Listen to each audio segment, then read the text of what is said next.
I'm Akash, and this is your News of the Week for the week of May 30th to June 5th, 2021. Now, before we get into the stories, I have a quick note to mention, and that is that next week I won't be able to host the News of the Week. And the reason why is because, of course, I have the preliminaries of the Scripps National Spelling Bee, and as I'll be in deep preparation for the preliminaries, and it's going to be on June 12th, I won't have time to host the News of the Week. So I apologize in advance, but nevertheless, let's begin with our stories this week. And we begin with the fact that leaders of the G7 group of nations have reached a historic deal regarding the global tax reform. Now, this deal is actually very interesting because in a 2-day meeting in London, the group of 7 economically advanced nations, which are the USA, UK, Canada, France, Germany, Italy, and Japan, these group of 7, G7 countries came to a deal which caused the global multinational companies get a corporate tax of no lower than 15%.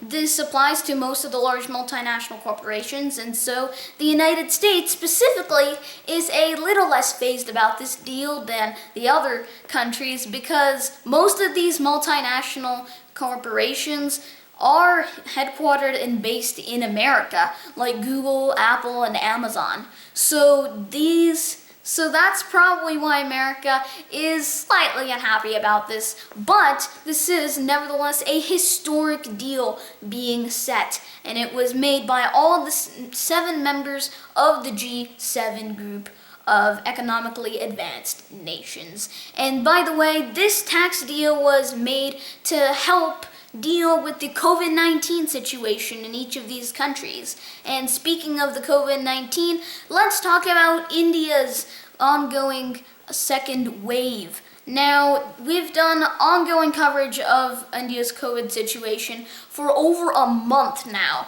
We've seen the rise of cases and the worsening of the situation, and now we are seeing the fall of COVID-19, which is great news. So let's take a look at the numbers. Currently, the number of daily cases is actually going around 120,000 compared to 400,000 a month ago. So as you can tell, things have clearly improved a lot, with daily deaths all on 3,300.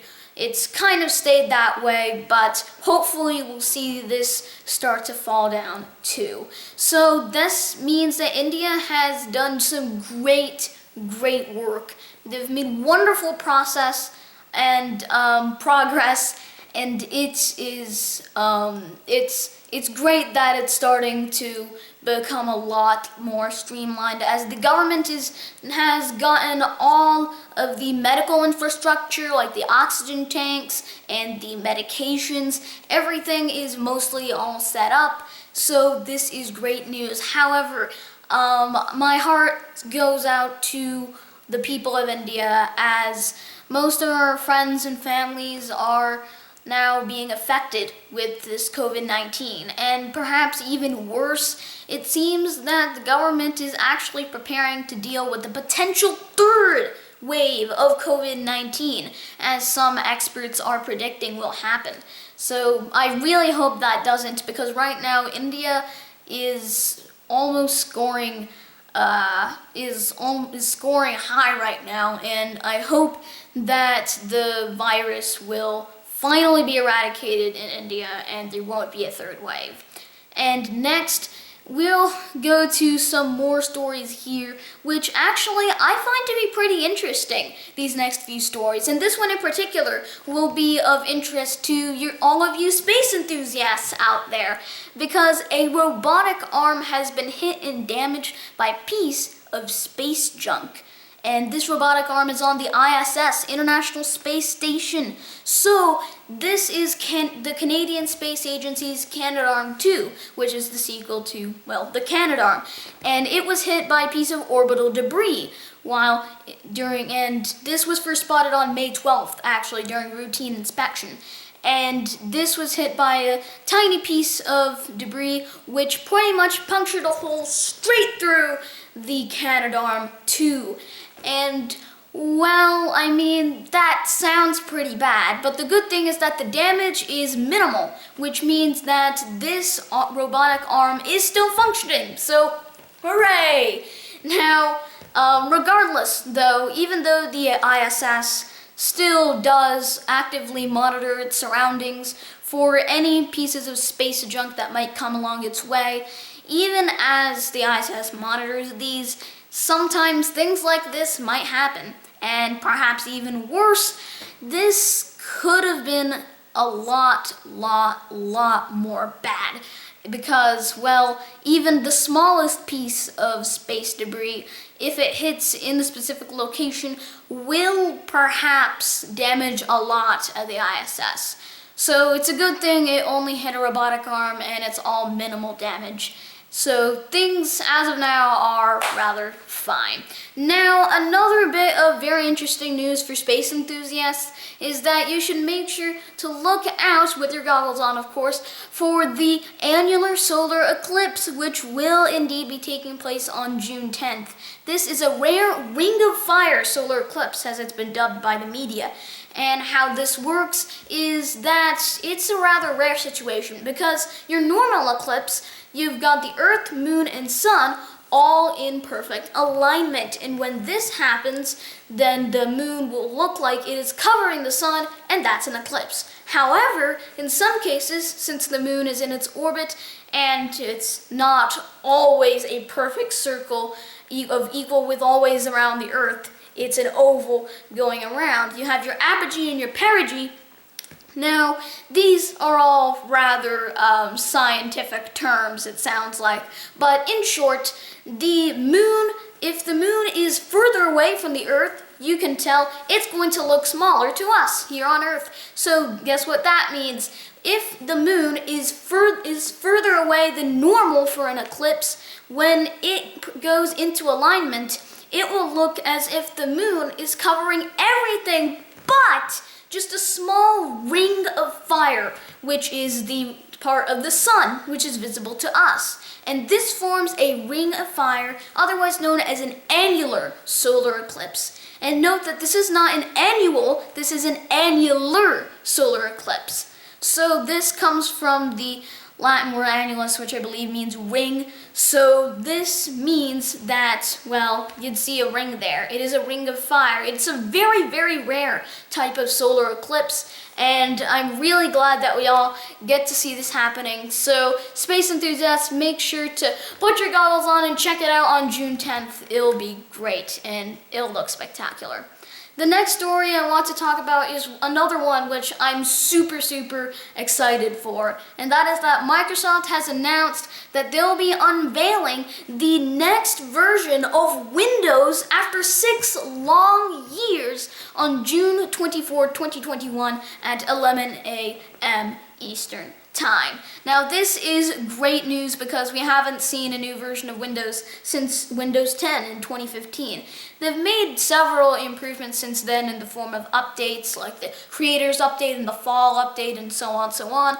So they've been doing this for quite a while now, and it's super exciting to see that they're finally upgrading everything for a brand new version of Windows. It's going to be super exciting. Now, Microsoft CEO Satya Nadella teased a brand new version, a new generation, as he put it, of Windows.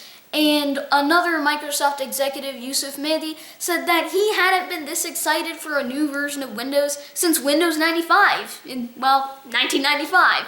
So this definitely means there'll be some sweeping changes to Windows. And some of these changes we're speculating might come from Windows 10X, and this was a planned lightweight version of Windows 10, which was meant to be a competitor to Google's Chromebook Chrome OS deal. So what's going on here is that Microsoft planned a sort of lightweight mini version of Windows 10 called Windows 10X. This one had sweeping design changes, and although it never actually managed to come to the full release stage, it was scrapped.